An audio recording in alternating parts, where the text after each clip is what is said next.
阿葉振棠呢個名字，相信大家都好熟悉㗎啦。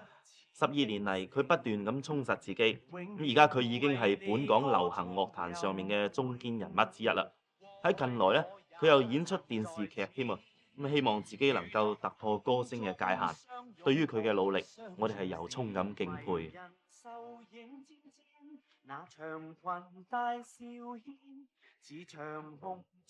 咩㗎？俾啲嘢睇下。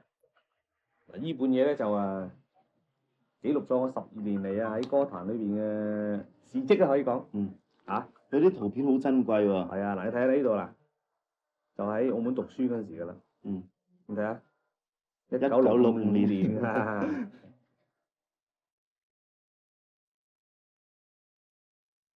嗱，認唔認得呢個邊個啊？哦，呢個陳潔靈啊，係啦，我當時就係啱啱加入去新大陸樂隊嗰陣時咧，就我當時負責彈低音吉他啦，同埋唱一啲歌咁樣嘅。嗰陣時個樣同而家都冇乜點變啊。後生好多嗰陣時。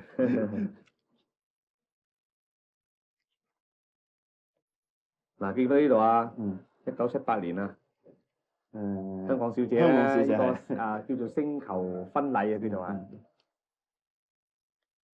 嗱，呢度就係馬正堂啦。當時咧我就喺新大陸喺意大利翻嚟咧，就拆咗夥啦，我就自己組成呢隊樂隊咧，叫做馬正堂。我仲記得當時好多朋友以為我改名啊，點解改姓馬就馬正堂咧？其實咧係3個人嚟嘅，馬即係烏馬利啦，正即係黃正邦啦，咁堂就係我嚟。喂，係啦，Johnny 啊，你唱咗咁耐啊，我有個問題真係好想問下你嘅。其實做一個好嘅職業歌手啊，係咪？真係咪話要有一把好好嘅聲線嘅？即係如果有一把好嘅聲咧，當然係着數好多啦。但係我諗咧都唔係一定嘅。嗱，好似Rod Stewart 咧，你知啦，係人都知道有一把豆沙喉嘅，但係佢仍然能夠成為世界上一位超級嘅歌星。我諗咧就最緊要係個人嘅風格，就加埋技巧啦，同埋經驗啦，咁呢幾樣加埋都好緊要嘅。喂，平啊，你把聲都幾好嘅喎，我相信如果你唱歌嘅話咧，都幾多人掉花上台嘅。我諗如果我一唱歌嘅話，人哋實連咩花盆啊乜嘢都掟晒上嚟。喂，係啦，有啲歌星啊即係就話喺唱歌之前咧就要食一啲刺激嘅嘢，咁令到把聲開啲啊，咁其實係咪真嘅？我諗呢樣嘢咧就係個個人唔同㗎啦。即係我自己嚟講咧，就唱歌之前咧就飲太凍嘅嘢，就唔飲烈酒，同埋咧中意啲果粉，咁已經夠。咁你唱咗歌咁耐啦，咁啊從唱英文歌一轉變到去唱廣東歌，咁你當時嘅感受係點？我記得當時咧就突然間有一個機會咧，我就轉唱中文歌。咁我初唱起上嚟咧，就覺得有啲吃力嘅，同埋有啲好似唔係好習慣。可能係因為唱英文歌耐咧就係啦，但係我唱落咧又覺得比英文歌好似容易啲咁啊！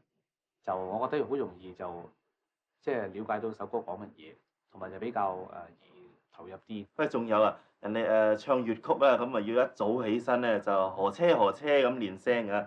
咁你唱流行曲需唔需要咁樣啊？即係我哋都有練嘅，其實，但係咧就唔係好似粵曲咁一早練啦。你知我哋起身都已經係黃天白晏㗎。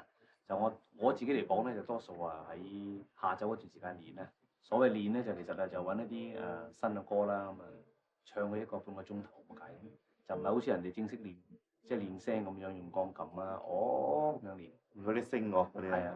喂，中英文歌你都唱過晒，咁啊幾時話唱翻首粵曲俾各位觀眾聽下咁啊？粵曲啊，依下嘢真係未試過啦。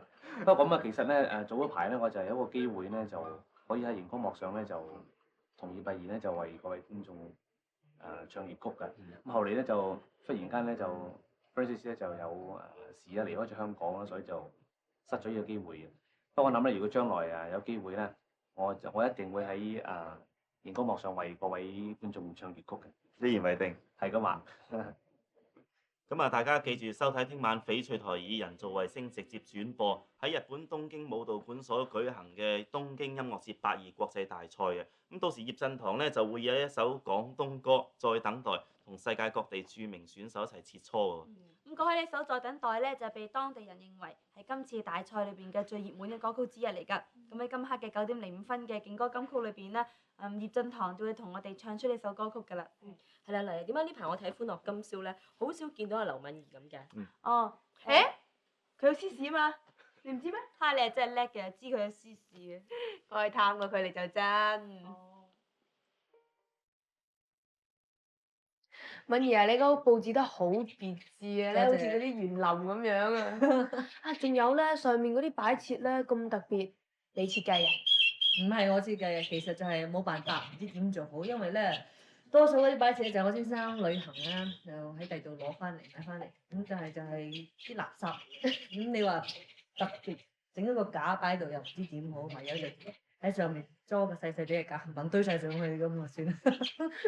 仲有咧，你話呢間屋似園林咧，就其實就唔係話我哋特登話要設計佢係咁嘅，但係其實就真係中意花草，咁買下一啲，買下一啲，買下就咁多啦，就變咗咁樣。好優雅真係。多謝。啊係啦，咁你而家咧唔使翻工啦，咁成日喺屋企你會唔會好悶咧？初嗰陣時就好悶，因為嗰陣時醫生唔准落床，要安胎，咁咧就唯有就坐喺床摺冷衫睇電視咁啦。所以我廳冇電視嘅，有電視喺房嘅。咁咧就而家冇事啦。咁醫生話可以出街，咁我就中意出去同朋友食晏晝咁樣。咁但係又瞓得嘅，其實就所以朝頭早瞓到咁上下，起身出去食晏翻嚟眼瞓，咁又瞓晏覺。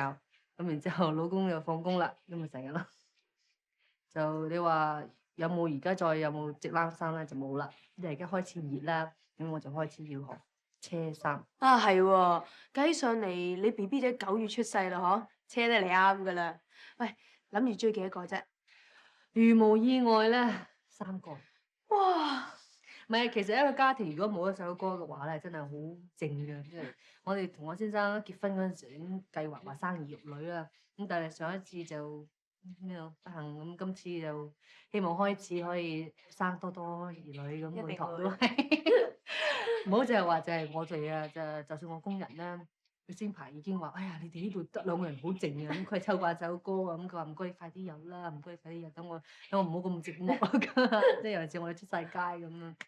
咁但係其實話生兒育女唔係話生就生啊，其實即係頭痛咧，最頭痛地方唔係話養唔養得起啊咁樣，而係教嘅問題。我覺得而家咁你諗住啊點樣教法咧？呢個又係一個問題，因為我先生係美國人，你知啦，咁佢就比較相信應該話自由發展咁呢首歌，咁但係我咧就好即係好嚴下嘅，好中國化咁，我會即係。我同意，即係罰首歌貴啊！即係警告你拎支藤條出嚟，即係1次唔聽、2次唔聽、3次唔聽咧就打。即係我同意呢啲咁嘅嘢。係啦，有個問題咧，就唔單止我想知嘅，就好多觀眾都想知嘅咧，就係你究竟中意生仔定生女？我同我先生咧就都中意女嘅，但係如果係話仔嘅話都冇問題，因為都係自己骨肉啦。最緊要都係話個 BB 仔出世身體健康。你又講到健康，我就好贊成餵人奶，因為食人奶 BB 仔嗰個抵抗力會強好多。哇！聽完你講呢番説話之後咧，真係成個24孝媽咪咁啊你！以前我媽咪同我話，佢話你未做媽咪之前就知道做媽咪啲辛苦法。而家我已經有即係開始明白到嗰啲道理。你遲多幾年唔到你㗎啦。真係講得好啱嘅。所謂養子方知父母恩啊嘛。咁其實做父母咧，真係好辛苦先至能夠將我哋撫養成才嘅。所以我哋唔單止話要孝順父母，而且仲要將佢哋嘅恩惠不斷咁樣表揚添。講得好啱啊！所以咧，你哋唔好遲疑啦，記得第一時間提名你哋嘅父母去參加呢個好父母選舉咯噃。咁而報名嘅表格咧就已經公開派發添啦。咁而家咧輪到我哋 K 伯報導下關於戲劇方面嘅情況啦。黃天林監製嘅《星塵》同埋由周世孝監製嘅《福星高照》咧，已經係展開咗拍攝嘅工作啦。